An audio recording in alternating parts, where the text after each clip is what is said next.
हुई है खत्म तुम्हारी भी दोपहर समझे,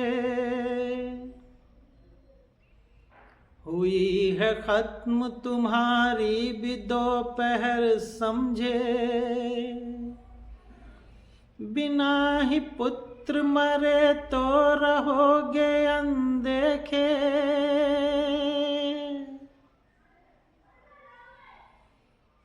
नमस्कार साथियों, मैं सहर नसीराबादी आप सभी का स्वागत करता हूं आपके इस YouTube चैनल सोनायरी पर। सोनायरी अर्थात सोनेट्स और शायरी। तो इस चैनल पर हम चर्चा करते हैं विलियम शेक्सपियर द्वारा लिखी गई विभिन्न सोनेट्स और उनका मेरे द्वारा किया गया काव्य अनुवाद। वीडियो पे आगे बढ़ने से पहले आपसे गुजारिश है कि वीडियो को अंत तक देखें, इसे अधिक से अधिक शेयर, सब्सक्राइब, लाइक करें और अपने कमेंट्स करें। तो आगे बढ़ते हैं। सोनेट क्या है?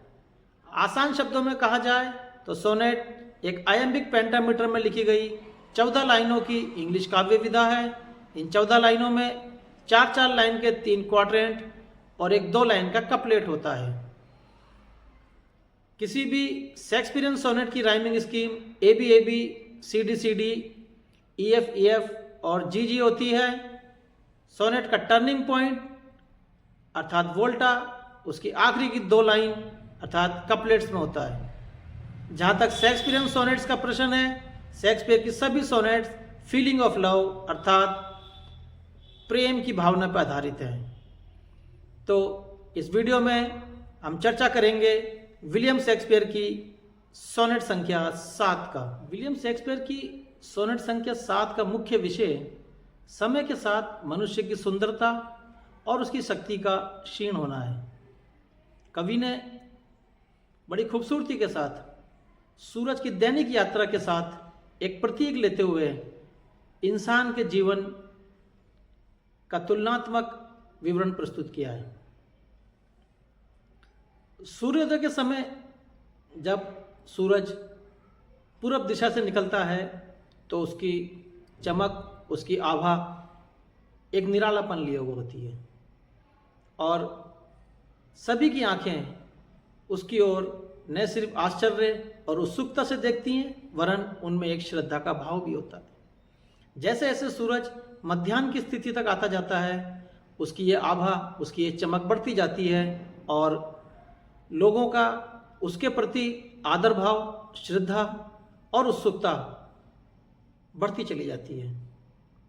लेकिन मध्याह्न के बाद जब सूरज ढलना शुरू होता है तो धीरे धीरे उसकी चमक, उसकी आभा कम होने लगती है और लोगों का आकर्षण उसके प्रति क्षण क्षण कम होता चला जाता है। सूर्यास्त के समय जब सूरज डूब रहा होता है तो उसकी आभा लगभग समाप्त हो चुकी होती है और लोग उसकी ओर देखना बंद कर देते हैं। इसी प्रकार मनुष्य का जीवन है। जब तक उसका यौवन काल रहता है तब तक उसका सौंदर्य, उसकी शक्ति सभी के आकर्षण का विषय होता है। लेकिन जैसे जैसे उसकी उम्र बढ़ती जाती है और उसका यौवन ढलने लगता है, उसकी शक्ति, उसका सौंदर्य कम होने लगता है और धीरे धीरे संसार उसकी ओर ध्यान देना बंद कर देता है। लेकिन कवि इस नकारात्मक स्थिति में भी एक सकारात्मक चीज देखते हैं और वह कहते हैं कि यदि मनुष्य अपनी संतान उत्पन्न करे तो वह संतान उत्पत्ति के द्वारा काल पे विजय प्राप्त कर सकता है और अमृतत्व प्राप्त कर सकता है। कवि विलियम शेक्सपियर यौवन काल के ढलने की नकारात्मक स्थिति में भी एक सकारात्मक बिंदु तलाश करते हैं और वह कहते हैं कि यदि व्यक्ति अपनी संतान उत्पत्ति करे तो वह न सिर्फ काल पे विजय प्राप्त कर सकता है, वरन उसे अमृत की प्राप्ति भी संभव है। लेकिन यदि कोई व्यक्ति बिना संतान उत्पन्न किए दुनिया से जाता है तो उसकी मृत्यु के साथ उसका सौंदर्य और उसकी विरासत भी सदैव के लिए विलुप्त हो जाती है। तो आते हैं विलियम शेक्सपियर द्वारा लिखी गई सोनेट संख्या 7 के मूल पाठ पर।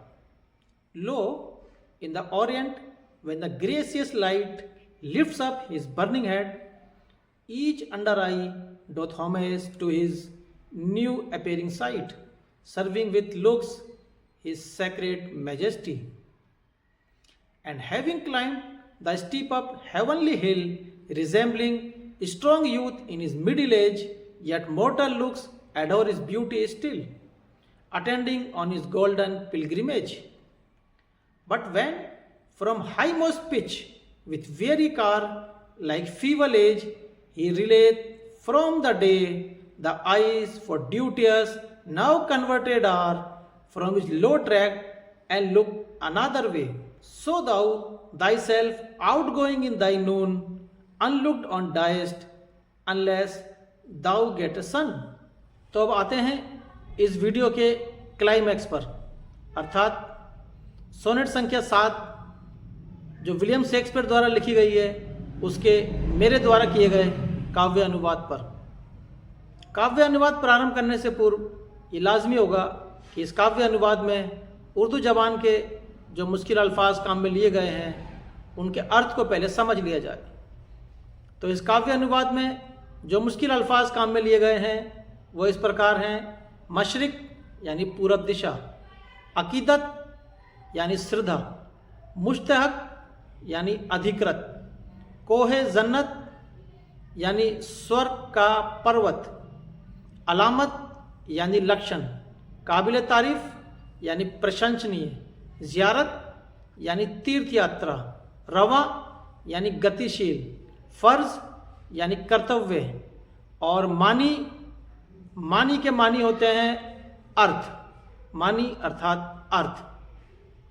तो मुश्किल अल्फाज को समझ लेने के पश्चात अब हम इस सोनेट के मेरे द्वारा किए गए काव्य अनुवाद पे आते हैं। नजर उठाओ के मशरिक से आग का गोला, नजर उठाओ के मशरिक से आग का गोला, चला है लेके उजालों का खुशनुमा मंजर, नया नजारा अकीदत का मुश्तहक होगा, जहां पनाह के आगे झुके सभी का सर, खड़ी चढ़ाई तो दी नाप को है जन्नत तक, खड़ी चढ़ाई तो दी नाप को है जन्नत तक, ये लग रहा है बड़ी उम्र का जवां कोई, अलामतें ये फना की है काबिले तारीफ, है जैसे पाक जियारत पे अब रवा कोई, मगर शिखर से जब आगे थके से पांव बढ़े, मगर शिखर से जब आगे थके से पांव बढ़े,